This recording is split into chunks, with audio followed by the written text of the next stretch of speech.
হরে কৃষ্ণ।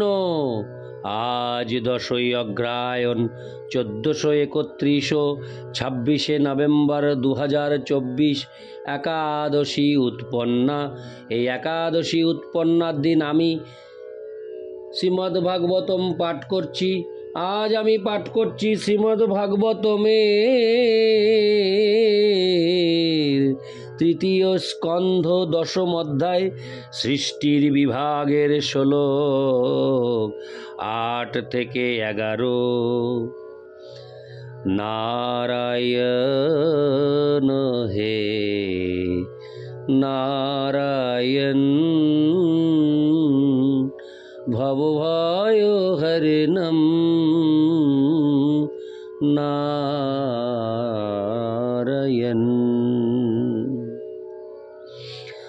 অডিওর শুরুতে আমার সকল ভক্তিমতী মা ও ভক্তবৃন্দের শ্রীচরণে দণ্ডবত প্রণাম জানিয়ে আমি ক্ষমা চাইছি। আমি বিগত কিছুদিন ধরে কোনো অডিও আপলোড করতে পারিনি আমার একটি সমস্যার কারণের জন্য, তাই আপনারা কৃপাপূর্বক আমাকে ক্ষমা করুন। আমি এখন থেকে নিয়মিতভাবে আবার অডিও পাঠ শুরু করছি আপনাদের শ্রবণ করানোর জন্য। শ্লোক 8। পদ্মকোশং তদাবিশ্য ভগবৎকর্মচোদিত একং ব্যভাঙ্ক্ষিদুরুধা ত্রিধা ভাবং দ্বিসপ্তধা।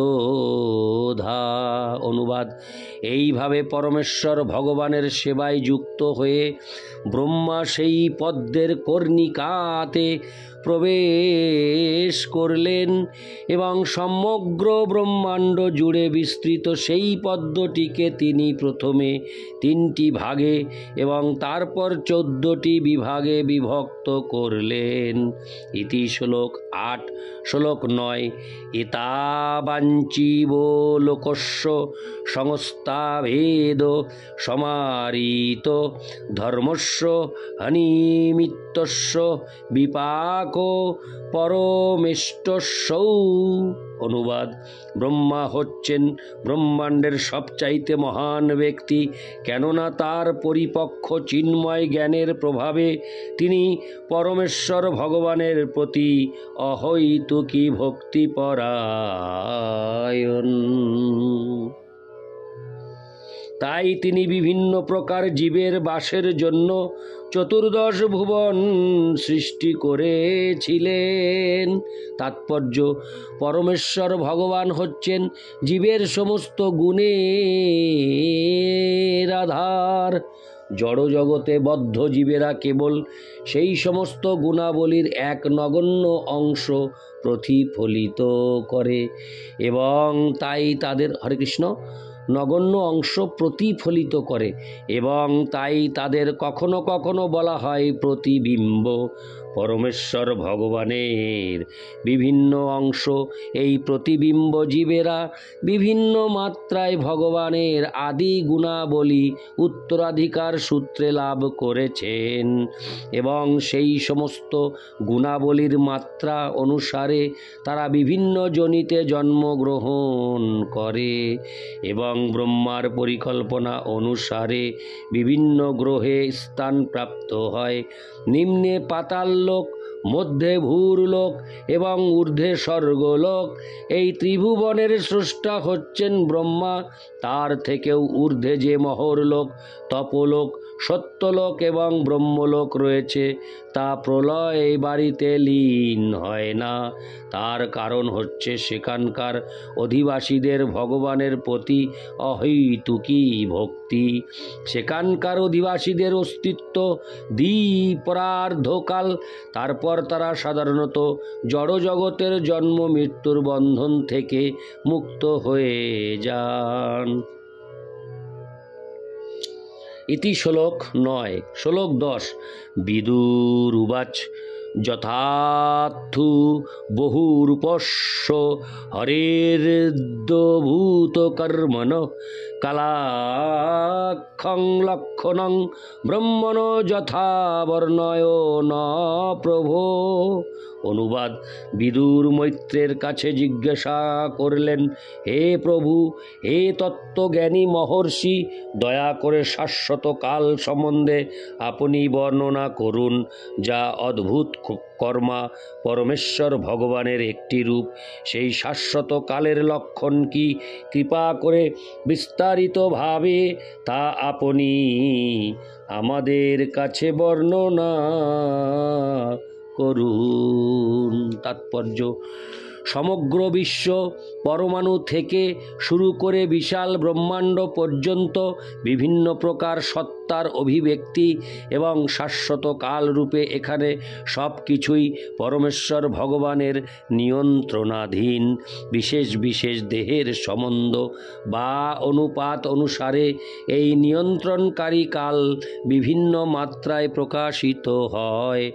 আণবিক লয়ের একটি কাল রয়েছে, আবার ব্রহ্মাণ্ডের লয়ের আর একটি কাল রয়েছে, মানুষের শরীরের লয়ের একটি কাল রয়েছে, আবার বিরাট রূপের লয়ের একটি কাল রয়েছে। তার উপর আবার তার উপর আবার বৃদ্ধি, বিকাশ এবং কর্মফলজনিত কর্ম সবই নির্ভর করে কালের উপর। বিভিন্ন প্রকার ভৌতিক অভিব্যক্তি এবং বিনাশের কাল সম্বন্ধে বিদুর বিস্তারিতভাবে জানতে চেয়েছিলেন। ইতি শ্লোক 10। শ্লোক 11। মৈত্রেয় উবাচ গুণব্যতিকরাকার নির্বিশেষ প্রতিষ্ঠিত পুরুষস্তদুপাদানমাত্মানং লীলয়া সৃজত। অনুবাদ: মৈত্রেয় বললেন, শাশ্বত কাল হচ্ছে জড়া প্রকৃতির তিনটি গুণের পারস্পরিক ক্রিয়ার আদি উৎস। তা অপরিবর্তনীয় এবং অসীম, এবং তা প্রাকৃত সৃষ্টিতে ভগবানের লীলার নিমিত্ত মাত্র। তাৎপর্য: নির্বিশেষ কাল পরমেশ্বর ভগবানের নিমিত্ত রূপে জড়জগতের পটভূমি। তা জড়া প্রকৃতিকে সহায়তা করার জন্য প্রদত্ত উপাদান। কালের আদি ও অন্ত কেউ জানে না, এবং কালই কেবল জড়া প্রকৃতির সৃষ্টি, স্থিতি ও প্রলয়ের বিবরণ লিপিবদ্ধ করে রাখে। এই কাল হচ্ছে সৃষ্টির জড় কারণ, এবং তাই তা পরমেশ্বর ভগবানের স্বীয় প্রকাশ। কালকে ভগবানের নির্বিশেষ রূপ বলে মনে করা হয়। আধুনিক যুগের মানুষও নানাভাবে কালের তত্ত্ব বিশ্লেষণ করেছে। শ্রীমদ্ ভাগবতে এর যা ব্যাখ্যা করা হয়েছে, কেউ কেউ প্রায় সেইভাবেই কালকে স্বীকার করে। যেমন ইহুদি সাহিত্যে কালকে ভগবানের প্রতিনিধি বলে স্বীকার করা হয়েছে। সেখানে উল্লেখ করা হয়েছে ঈশ্বর, যিনি পুরাকালে বিভিন্ন সময়ে বিভিন্নভাবে প্রচারকদের মাধ্যমে পিতৃদের কাছে বলেছিলেন। অধিবিদ্যার দর্শনে কালকে পরম তত্ত্ব এবং বাস্তব বলে নির্ণয় করা হয়েছে। মহাকাল নিরবচ্ছিন্ন এবং জড়বস্তুর গতির দ্বারা তা প্রভাবিত হয় না। জ্যোতির্বিদ্যা ও গণিত শাস্ত্র অনুসারে গতি বিশেষ বস্তুর স্থিতি এবং পরিবর্তন অনুসারে কালের গণনা করা হয়, কিন্তু প্রকৃতপক্ষে বস্তুর আপেক্ষিকতার সঙ্গে কালের কোনো সম্পর্ক নেই। পক্ষান্তরে কালের ভিত্তিতে সব কিছু আকারপ্রাপ্ত হয়েছে এবং অবস্থান করছে। কাল আমাদের ইন্দ্রিয়ের কার্যকলাপের সাধারণ মাপকাঠি, যার মাধ্যমে আমরা অতীত, বর্তমান ও ভবিষ্যৎকে মাপি। কিন্তু প্রকৃত বিচারে কালের আদি নেই বা অন্ত নেই। চাণক্য পণ্ডিত বলেছেন, কোটি কোটি মুদ্রা দিয়েও এক পলক কাল খরিদ করা যায় না। এবং তাই এক মুহূর্ত কালের অপচয়কে জীবনের সবচাইতে বড় ক্ষতি বলে মনে করতে হবে। কাল কোনো প্রকার মনোবিজ্ঞানের বিষয় নয় এবং কালের একক্ষণ স্বতন্ত্রভাবে বাস্তব বস্তু নয়, পক্ষান্তরে তা বিশেষ অভিজ্ঞতার উপর নির্ভরশীল। তাই শ্রীল জীব গোস্বামী সিদ্ধান্ত করেছেন কাল হচ্ছে ভগবানের বহিরঙ্গা শক্তির ক্রিয়া প্রতিক্রিয়ার সঙ্গে পরস্পর সংমিশ্রিত বহিরঙ্গা প্রকৃতি বা জড়া প্রকৃতি কাল রূপে স্বয়ং ভগবানের অধ্যক্ষতার নিয়ন্ত্রণাধীন। এবং তাই মনে হয় জড়া প্রকৃতি এই জগতে বহু আশ্চর্যজনক বস্তু রচনা করেছে। ভগবদ্গীতায় 9:10 এই সিদ্ধান্তকে প্রতিপন্ন করে বলা হয়েছে, ময়াধ্যক্ষেন প্রকৃতিষু অতে সচরাচরম হেতুনানেন কৌন্তেয় জগদ বিপরিবর্ততে। ইতি শ্লোক 11। নারায়ণ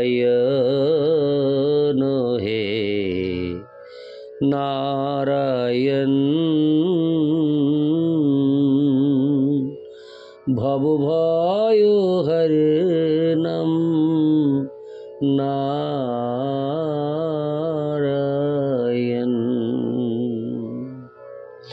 হরে কৃষ্ণ।